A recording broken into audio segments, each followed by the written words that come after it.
So today my guest is a legend in the music business, and someone who has a very long career. And I can't wait to discuss this with him. We're going to distill 52 years of life, of music industry life, into just 45 minutes. So, get, yeah. So get ready to say hello to a great singer, and you probably know him more. Well, probably principally Deep Purple because it's only a small minor band. Yeah.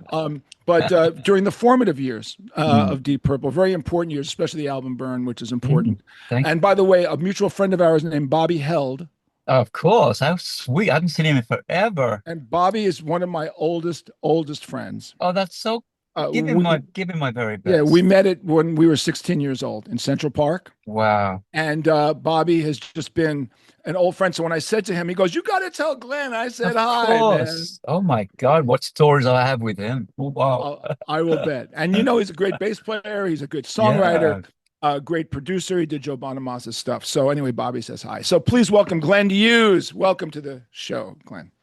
Good day, everybody. I'm in Los Angeles. Actually, I'm in a car coming in an Uber going to a session right now. Sorry, I'm not home. So this session, tell me about this session. Tell me about this band, this iteration. What's going on? What right now, what I'm doing, I'm Yes, right actually now.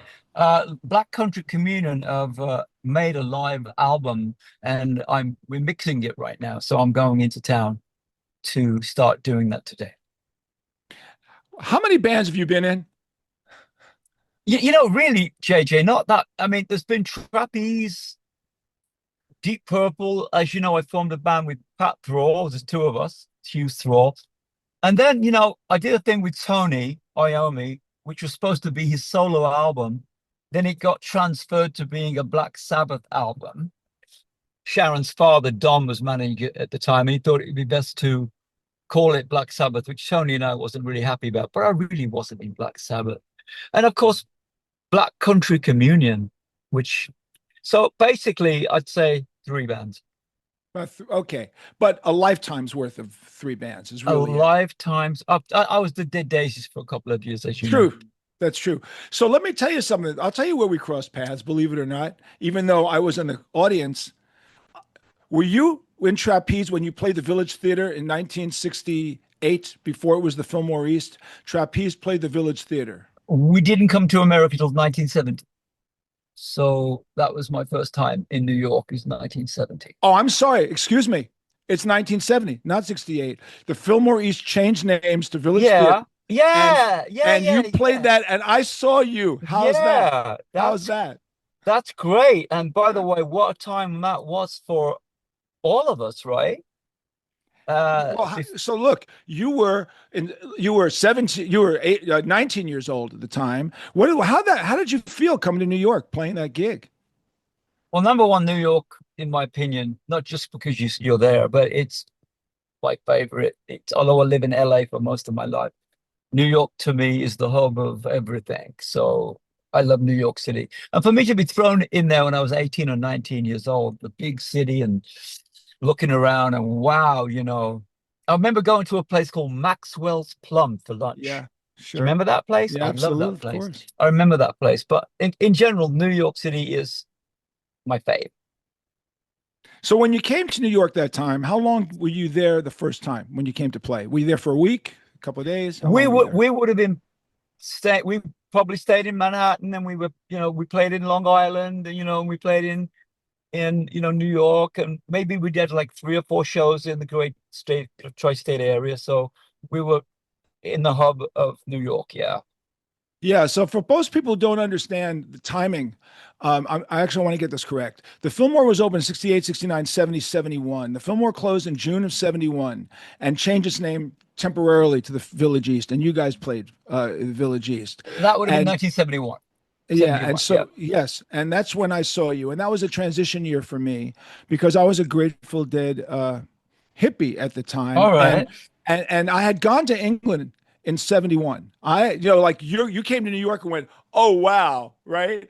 I go to London and I'm Yeah, like, I know. "Oh wow," right? Yeah. Because as cool as New York can be, and I am a New Yorker, Mhm. and yes, there's a certain thing about New York, but I have to tell you as a New Yorker, I landed on Kensington Church Street Yeah. Someone gave me, I hitchhiked across Europe and someone dropped me off on Kensington Church Street. And there was there was a giant boutique across the street, which is now Marks and Spencer, but it was like this massive, massive boutique because it was 500 stalls. And I walked in Yeah. and I saw platform shoes for the first time in my life. I saw this this shoe guy, and Yeah. he made these platforms, snake skin platforms, quarter inch, right? I Quarter know. inch. So I bought a pair. I know the guy I know where you're talking. uh, Kensington High Street. I know Kensington, exactly what yes, you're talking Kensington about. Market, it was called at the time. And That's right. the guy who sold me the shoes gave me an album by a band called Three Man Army, and Okay. I was staying at a hostel up on Kensington Church Street, which is by Hyde Park, as you know. And I heard Yeah, this I do. music, and I'm like, "What's going on?" And someone said there's a free concert in Hyde Park, and I walked over to Hyde Nice. Park, and Chris Spedding was playing with a band Yeah. in Hyde Park, and I remember walking around London in Wimpy's and the Great American Disaster and the Great American something else, and it was like Hmm. rock and roll was everything. And that summer, Every Picture Tells a Right. Story came out that summer. Who's Next came out that summer. Move On Up by Curtis Mayfield was the number one single in England at that time. And I was thinking to myself, Rod Stewart, Every Picture Tells a Story was out. I was like, wow, this is such an exciting city. Like, so for me, as a New Yeah. Yorker, it was the place to be in the summer of 71. And for you, you were in New York. And by the way, JJ, every English guy I know, we feel the same about America, and you Americans feel the same way about London, and it's totally understandable. Yeah. In fact, there's a joke that a guy told me about a British guy in New York City who got lost in Manhattan. And he walked up to a New Yorker and he said, "Excuse me, my dear fellow, can you tell me where I can find the Empire State Building, or should I just go fuck myself?" which, Well, there you go. so There it is. did you like, so you love the energy of New York was the bottom line. Of You love it. course. Yeah, I mean, I lived in London before I get to America, but New York City is the fastest, wildest, beautiful place in the world, and it's its own country, isn't it? New York really isn't America. No, no, It's its own country, yeah, we look at New York City as its own place. Like this is like where do you Really live? is. You live in the United States, or I live in New York City, actually. Hmm.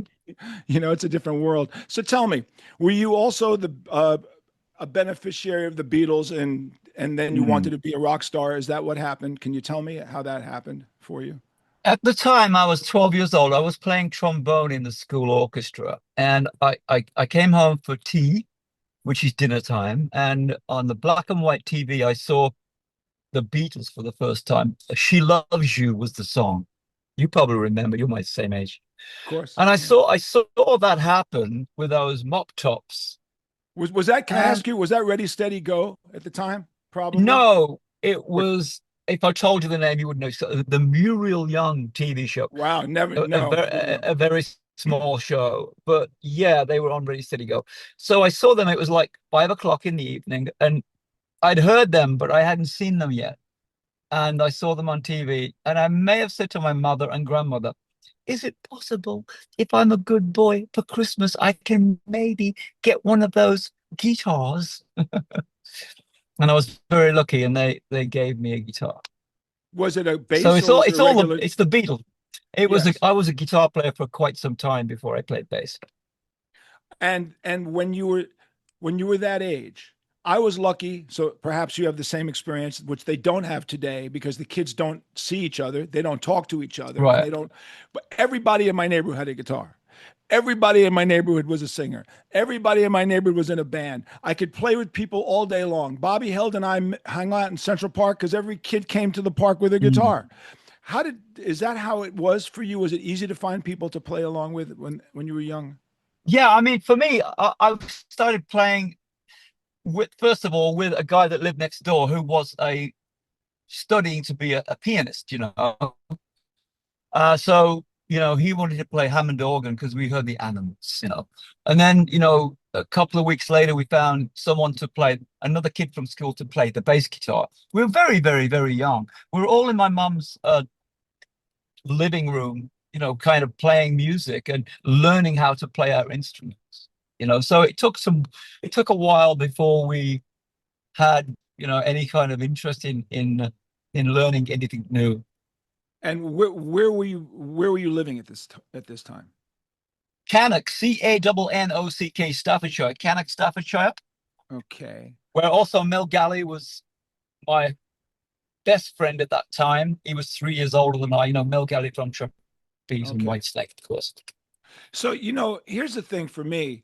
Like people say to me, like, hey man, like how long did it take you to make it? Blah, blah, blah. And I say, well, I saw the Beatles on TV on February 9th, 1964. And I said to my Mm, mother, I want to do that, right? I said to my mom, that's what I yeah. want to do. I don't know what that meant, but I want to do that, Mm, right? I want to be a I understand. famous rock star, right? That's what I want. Mhm. At that moment, Glenn, at that moment that I was watching him on TV and I made that statement, if somebody had put their hand on my shoulder and said, okay, JJ, you'll have a gold record someday. And I'd go, Wow. really? Like when? In Mm, 2 years, 3 years? They mm. would know in 20 years and 6 months from today. Wow, It yeah. was 20 years and 6 months before my first gold record. So I went down the pathway of a million bands. I went through a Grateful Dead period, Mhm. Allman Brothers period.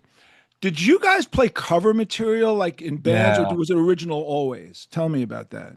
Well, when I was 12, in that period of early 60s, when I saw the Beatles, I was covering basically the Beatles catalog, the first two albums, and then the Stones, we did some Stones covers, and then the Kinks came along, and then the Who came along. So between 12 and 15, it was the Animals who were only playing cover songs.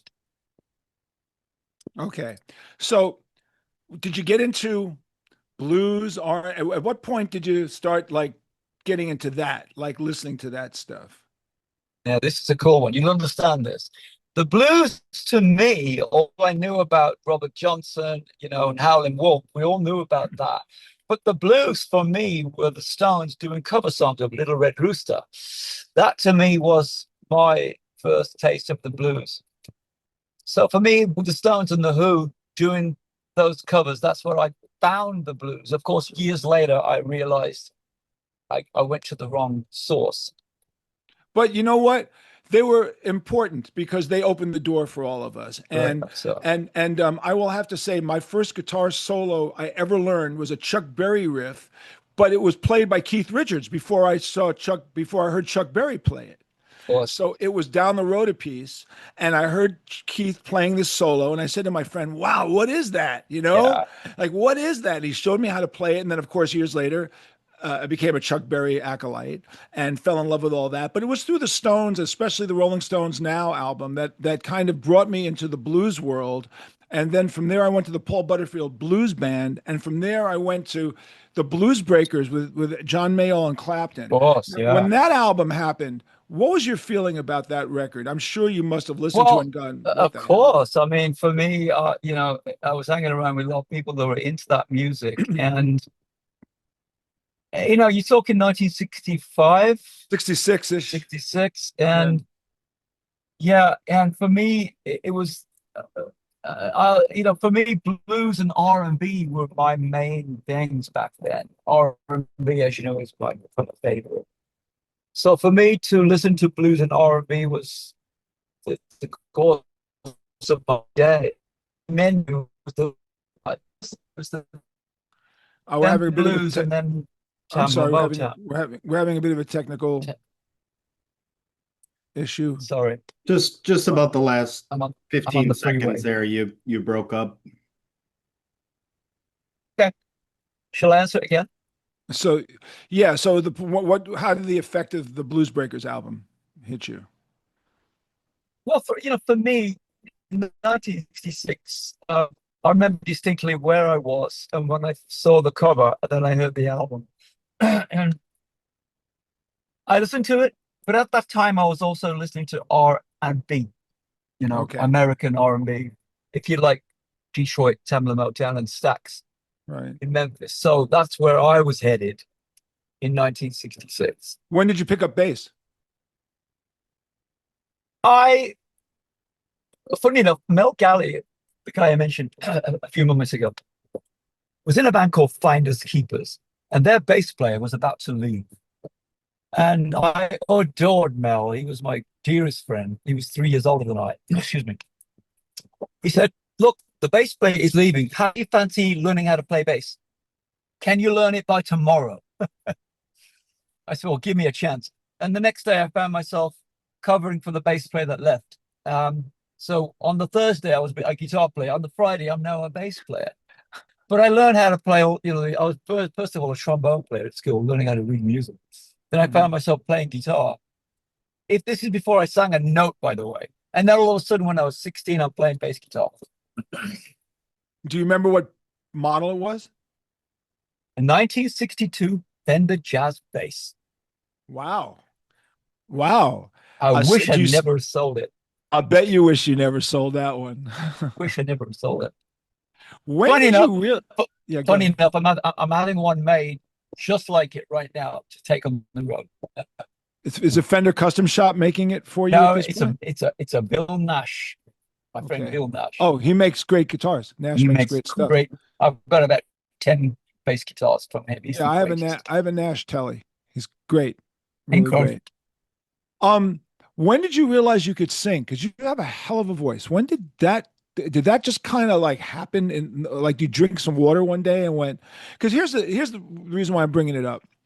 I did an article for Goldmine magazine a couple of years ago called "There Must Have Been Something in the Water."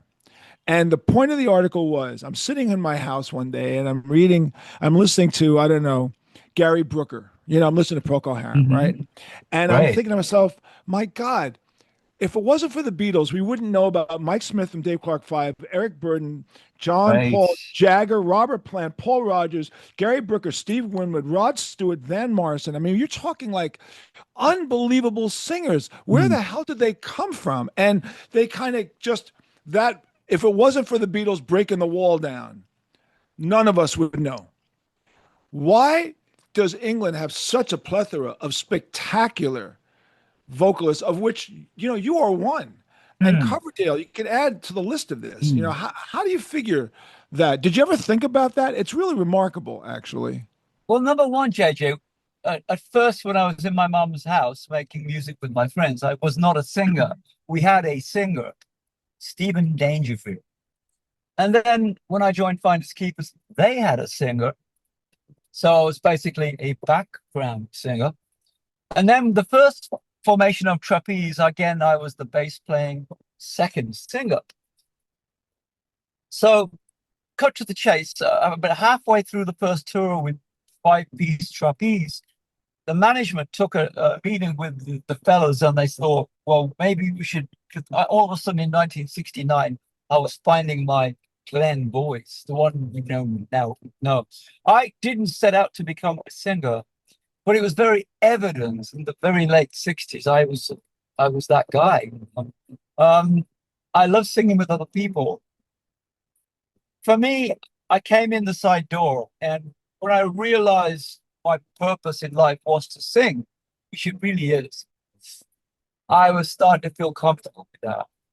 And I was surrounded by Stevie Marriott, one of my closest friends. I'm sorry, how do I forget Steve Marriott? We just lost Terry Reid, one of my closest friends. And the list is endless. We've got my friend Paul Rogers, we've got Steve Winwood, it's like, and Gary Brooker, and, it's wow. And Robert. I have to, when I saw that Terry Reid passed away the other day, the first thing I said to myself is I have to ask Glenn, because not only did I see you at the Fillmore in 1971, but the very first person I ever saw at the Fillmore was Terry Reid. Of course. And he was opening for Johnny Winter and B.B. King. Okay. And it was the first show for Johnny Winter. And Johnny Winter's manager's brother was in my chemistry class in school. Oh, wonderful. And he says to me, I was 16, he goes, hey, man, you want to go to the Fillmore East? I said, I haven't been there. I'm 16, I haven't been there. He goes, will your mom let you go? And I go, I don't care if my mom will let me go. Yeah, Sure. And he goes, well, my brother manages this new guy named Johnny Winter. He just signed him to a $600,000 record contract. I got front row seats. So I went to the of Fillmore. course. So ironically enough, I saw you at the Village East and I saw Terry Lovely. and I was blown away. Of course, Terry, as people know, could have been in Zeppelin, right? That that Hmm. that was the first singer, and but you guys all came out of this era of phenomenal British blues singers, Yeah. like absolutely phenomenal. I just think it's so unusual that that generation and that crew. And now that Ozzy is gone, and people, Hmm. when Ozzy died last week, everyone called me. How did I feel about how I feel? Hmm. Like I'm supposed to like personally be responsible for Ozzy's life. One thing I will say that it affects me and may affect you is we become our mortality start to Let me question tell our you. mortality, doesn't it? I've just lost three people this week and in the last 2 weeks. And again, you just hit on it right there. You hit on it right there. When this happens, when they're very close to you.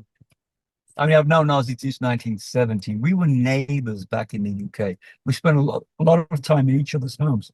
Terry and I almost formed a band in 1969. And I just lost my first girlfriend, John Lord's wife. She died last night.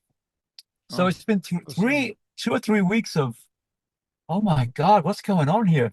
So the whole thing about the word death is very real. So Yeah, yeah. it, You know it's what I say to people? I lost them when I was young to stupidity and drugs and alcohol, right? When I was 19, 20, 21, and I'm losing them now due to, yeah, age situations. And it's very, very yeah. sad because you and I represent a generation of music Mm, that really I don't know 50 years ago if any one of us were arrogant enough to think we would matter 50 years later. I really don't uh, think if you had asked me, tell me if this is a correct cliche, but you ask most musicians in the 60s who are going to be in a band, how if your band becomes successful, how long is it going to last? Everyone go 5 years, 5 years, give me 5 years, maybe 10. Nobody knew we'd have a 50-year career, right? JJ, when I was very young, so 17 or 18 years old, when trapeze kind of started, we never thought of long-term fame or financial. We just was in love with the stage. We in love with the idea of maybe playing another show. And wow, we're going to play in New York. Can you believe we're going to go to New York? Wait a minute, we're going to be in Los Angeles. Wait a minute, we're going to be in Paris. It's like we never thought of anything other than the next show. There was no long-term thing for me. And that's the way it worked for me. Look, I had dreams, of course. I slept with my guitar in bed for 2 years. I love music. I love it's the center of my life, as you too. And for me, I had no long-term plans. I was just doing it one day at a time. Did you how many times did you play the original Marquee on Water Street? At least 10, at least 10. Yeah, we played it 7 times. Mm. And I have to tell you, as much of a thrill as it was for you to play at the Village East and all that New York Mm. stuff, playing at the Marquee was a dream for me because all I do is read the magazines. Rolling Stones, the Yeah, Marquee, this is the Marquee, that the Marquee. You go to clubs in Long Island and New York and you have graffiti on the wall and it's like local bands. You go to the Marquee and it's Jimi Hendrix and it's it's the real deal. Like it's the real deal yeah. shit. And we were validated. We played 7 shows, and Christmas of '83, Wow. the Marquee Club gave us a Christmas card, and it said to one of the greatest bands ever Oh, played the that's Marquee. And you want to know fantastic. something? People say to me, "What are the high points of your life?" And Mm. I say, you won't understand, you won't understand. But the Christmas card from the Marquee staff was a high point in my life. I Okay. understand. I understand it. Of course. You remember the small dressing room right behind the stage? You remember that? Oh Very small. God, that disgusting piece of crap. You remember that? Of course. Yeah. That's where Deep Purple used to come and watch me play. They came to see me at the Whiskey in LA, Right. and they came a few times to see me at the Marquee, and that's basically where they came calling. Let me ask you this question. 72 comes. I'm a Grateful Dead, Allman Brothers guy, and I get a magazine with David Bowie on the cover Hmm. and get Hunky Dory and Ziggy Stardust, and it changed my life. Mm. Completely altered my life. Oh, I saw a picture of Mick Ronson with his beautiful Mm. blonde hair, Mm. and I said, "That's what I want to be." I get it. And that was the beginning of Twisted Sister. What impact did Bowie and Ziggy Stardust have with you? Do you have any memories of that? Well, do you know he lived with me when he was making Station to Station? Okay. So this is a good one for you. We had done a show called California Jam, as you can remember, Mhm. and they were rerunning it. Purple were in town in LA making Stormbringer. And I didn't realize we were staying at the Beverly Wilshire Hotel. Didn't realize that the Bowie was one floor up from me. And his wife Angie came to my room and said, "Would you like to meet David?" Of course. So she took me upstairs and he was watching a rerun of California Jam. And we basically fell in love with each other that moment because he was digging what I was doing with my R&B vocals. And from that moment in time, we were best friends. I would go stay with him in New York. And when he came to me to do Station to Station, he stayed at my home, early 75. So we were very, very close. Do you remember though? Did Ziggy did the Oh, album Ziggy yeah. Stardust have what kind of an impact did it have? And what impact did Mark Bolan and Bowie and Slade have at the time for you? Good. That's a good one because Slater from my hometown. Slater from that area for me. So I've known those guys when they were called the In-Betweens. Bowie for me was the number one because you had Slade, you had T-Rex, and then for my opinion, Bowie was the guy. I liked the way he was dressed. I liked the way he kept changing every year. Although he was still in the Ziggy Stardust thing, he kept changing his image. He talked to me a whole lot about that. But he was the guy that relentlessly kept changing, and that's what when he lived with me. That's he kept telling me, "You've got to keep changing," and I get it. So Trevor Bolder, you were friends with Trevor. Lovely guy. So Yes. so I saw the Spiders on their first show in New York in September of 1972 at Carnegie Hall when they had no stage props at all, just a backdrop, okay? And they played the Ziggy Stardust album, and I freaked out. Like I freaked out. Like I had got, remember this is like years of the Fillmore East, of the Grateful Dead, the Allman Brothers, Jimi Hendrix, Janis Joplin. Not to take any of that stuff lightly. That was all very important parts of my life. Right. And I saw Zeppelin there many times. I saw Zeppelin as an opening band. Like, forget it. I saw Zepp Wow, I open. can't So imagine. Zepp opened for Iron Butterfly and blew up Iron Butterfly off the freaking stage. No, no And doubt. I had dinner with Robert Plant many years later, and I said I was at that show. And he said, "You were at that show?" I said, "I was front row at that show." In fact, not only was I front row, I had 5 pounds of weed with me that I was supposed to do a drug deal, and the guy never showed up. So I had a lot of weed. And I said, I was smoking like crazy. And he goes, "That was you. I couldn't breathe." He says, "I was trying to Yeah. sing." And I said, "Who the hell's smoking that Yeah. much weed?" Anyway, yeah, Zeppelin was amazing. But the point is that when I watched Bowie at Carnegie Hall, that was a quantum shift in my life. Yeah. And Yeah. Yeah. and Yeah. Yeah. Yeah. and here was the weird part. They did the whole album, and then they ended with a couple of Chuck Berry songs, which I thought was a bit interesting, dressed like that and doing Chuck Mm, Berry. But I mm. knew enough to know that you Brits love rock and roll. And like, Exactly. it's like, Yeah. and I'm sure Mick Ronson's big fan, all that stuff. But I Huge. thought I would tell people, I said, yeah, they closed with a couple of Chuck Berry songs. No, they didn't. There's no way. Well, about 10 years ago, we're doing a festival in Europe with Uriah Heep, and Okay. Trevor's playing with Uriah Heep. Yeah. Yeah. And they come back from the festival. We're about to get on a bus, to go, right? The hotel, we're staying at the same hotel. So we're in the elevator together. The elevator opens up, and there's Trevor Bolder. And I look at him and I go, "Trevor Bolder, wow. JJ French." And he goes, "Oh, and very nice to meet you." I said, "Listen, man, such a huge Ziggy fan. Carnegie Hall, 72. Did you guys end with Chuck Berry songs?" He goes, "Yes, we did." And I said, "Why?" He said, "We ran out of songs." I was going to say, there's no way he would have done that unless he'd run out of songs. And Mick Yeah, there's called no him. way. And Mick Yeah. called him. You Okay, know? cool. He said, Mick called him. I went, "Thank you Mick was a so great much. guy too. I thank you so much." So that was a quantum Yeah. shift. And Twisted Sister started because of Bowie. That's Twisted Sister started I would. in December of 72. That makes sense.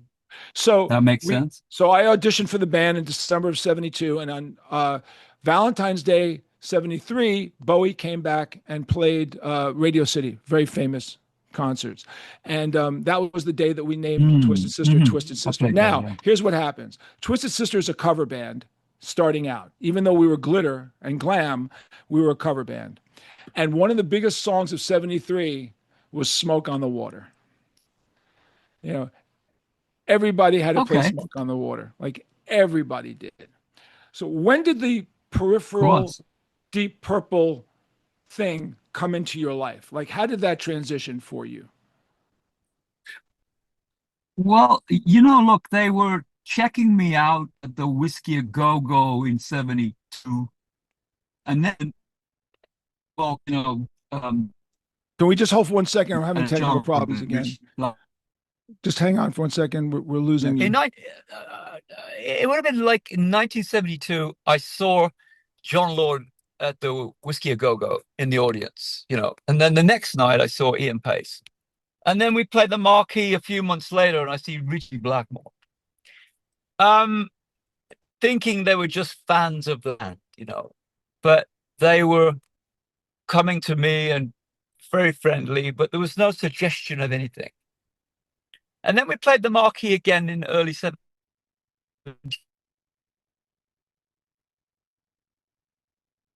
We're thinking of having this in the band.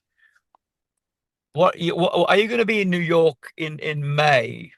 I said, yeah, funny enough, I am. So I was in New York and they played Madison Square Garden, and I had a meeting with John Ritchie, Ian Pace, the manager, and the accountants, asking me if I'd like to join the band as bass player.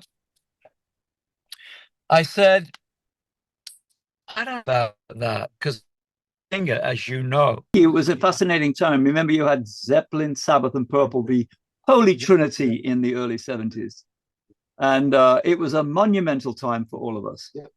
So tell me again, you were describing the fact that the guys of Purple were coming down, seeing you play. Yes. And so how did that happen? Yes. Well, Trapeze were doing a residency at the Whiskey A Go-Go, as you do in the 70s. It was, I don't know, maybe mid-72. And each night, John, Ritchie, and Ian came separately. And I just thought they were fans of the band, not realizing they were sort of checking me out. And the same thing happened when we played the Marquee back in London. Ritchie came down, then John came down. And the last time John came down, he said, hey, are you going to be in New York in May of 73? I said, funny enough, I am. He said, we're playing the Garden. Would you like to come see the show? I said, of course. And I went to see them. I sat on the side of the stage. And they asked me if I'd like to get together for breakfast. John, Ritchie, and Ian, not thinking anything other than that. We met in the Essex House, in some room at the Essex House. The management were there. Some lawyers were there. Oh, what's going on? And they asked me if I'd like to play bass. Because was Bruce Payne the manager, by the way, at that point? Bruce Payne was the agent. Okay. Thames Talent. They asked me if I'd like to play bass, and I went, but one side of my brain said no. And then the next breath they said, because we're thinking of asking Paul Rodgers to sing. Paul's a very good friend of mine. I was thinking to myself, wait a minute.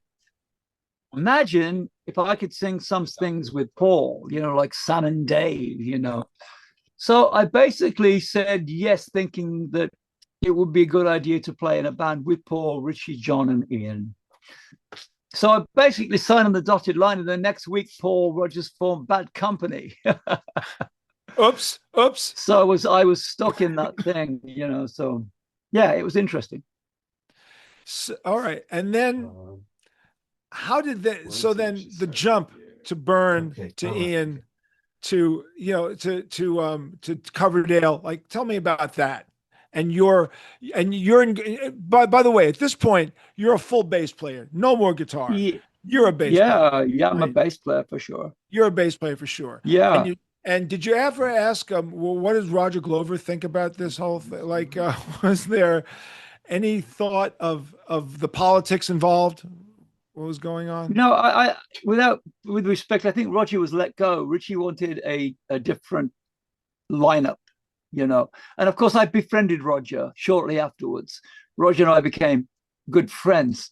There may have been some hurt on his feelings, and I hugged him, and I felt bad about it, So, but no, Roger and I were friends. And but Richie wanted to go into like a more bluesy direction, didn't he? Yes. Hence, that's why they wanted me to come in. And by the way, they knew full well what they were getting with me. I'm not so much just classic rock. I am classic hard rock, funk, soul rock. Yeah. And so tell me, how did Burn is such a great record, by the way. It is. It is really sensational. How many copies did it Thank you. wind up selling? Do you know offhand? I think worldwide about 5 million. Yeah. And you toured the Maybe world. more. And you toured the world. And was this did you look at yourself and go, I'm a rock star now? Like, what was the validation for you during that period of time? I think trapeze for me in the 70s was the validation that I had arrived, if you will. I earned my wings in trapeze, as you saw. And for me to join Deep Purple was another opportunity for me to play to more people, of course, on larger stages. And it was an interesting scenario. And this began the road. Now we're talking mid 70s, late 70s. The scene starts changing, things start changing. And here we are in 2025.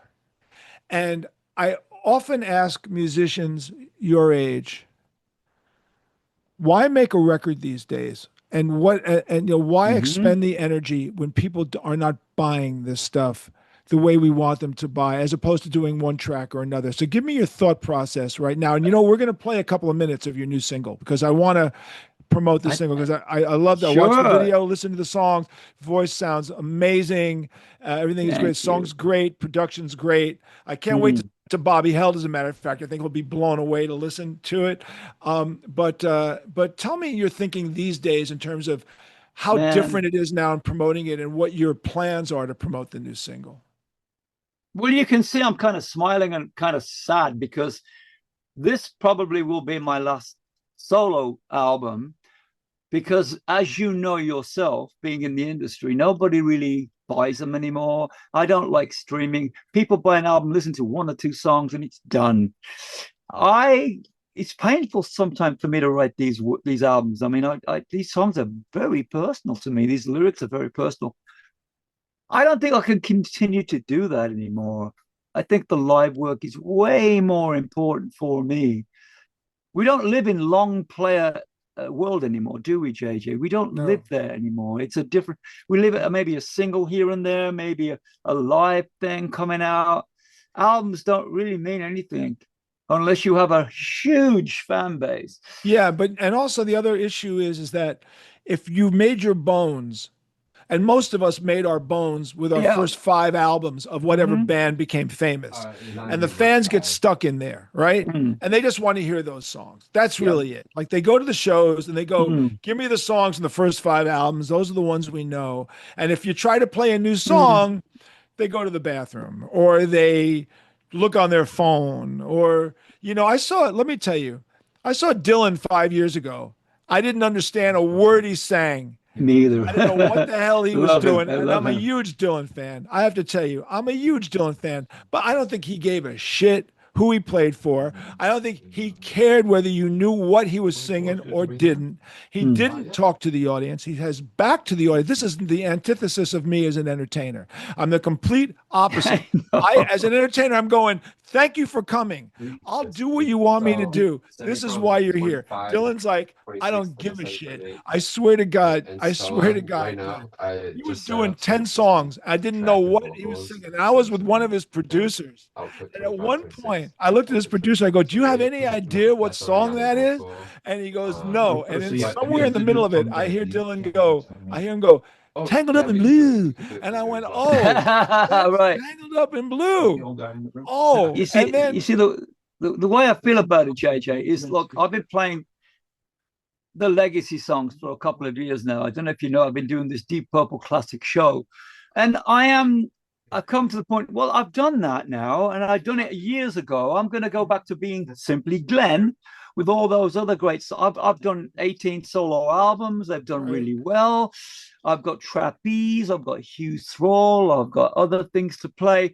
I'm getting into a new era when I want to play new songs. You know, I look different. I feel different. I'm happy. I can't keep regurgitating these old catalog. I love them. Don't get me wrong. People want to hear them, but my audience now is ready for something new. They're ready for something more dangerous and more exciting, and I am the man to do that. And then when you go on tour, tell me the venues that you do touring in these days. Primarily theaters and across the board. All right, so let's talk about the new single. Let's talk about the new stuff. You have A Voice in My Head and Chosen. These are the new songs. So what we're going to do is I'm going to just take a break for about a minute. We're going to play a bit of A Voice in My Head. Mm-hmm. We'll come back, and then we'll talk a little about Chosen. Okay.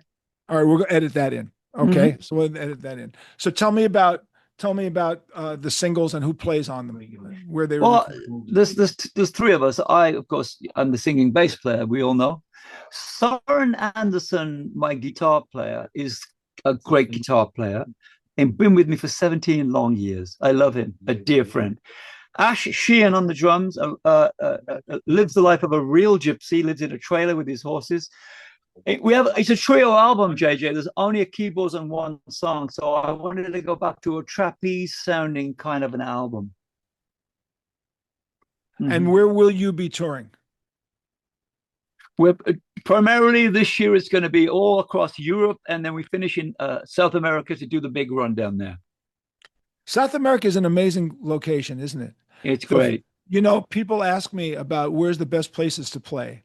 And I said, you know, I can do Europe, I can do the festivals and all that stuff, but nothing is like South America, man. Like nothing like South America. It's like a religion down there, isn't it? It's really extraordinary, the passion they show for their musicians. Yes. In fact, we did a summer run. Go ahead. Good morning. Hey. Say again, JJ.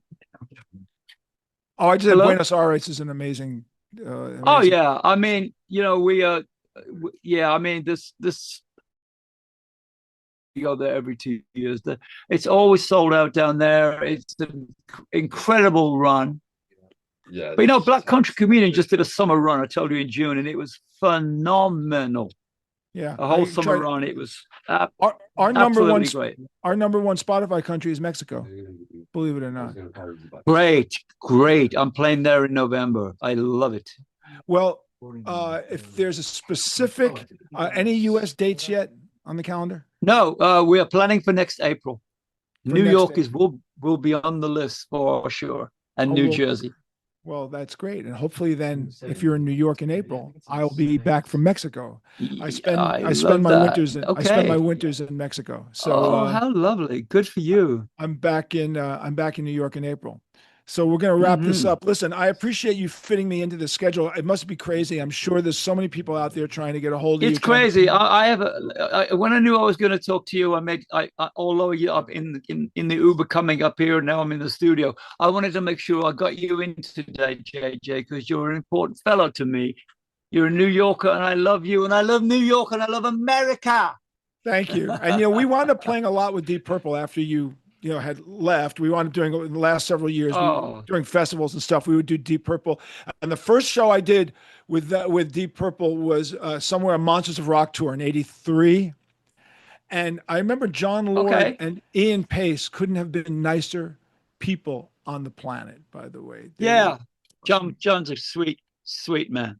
And he's a good friend of mine. So anyway, I hope to see you again, JJ, somewhere on this beautiful planet we live on. Thank you. Thank you so much. You've been listening to the JJ French Connection, and my guest, Glenn Hughes, the legendary vocalist, one of the premier British vocalists, and with a long history of great stuff. And I'm so glad you're still with us. And I salute anybody who's my age who's still in this damn business. So thank you so much.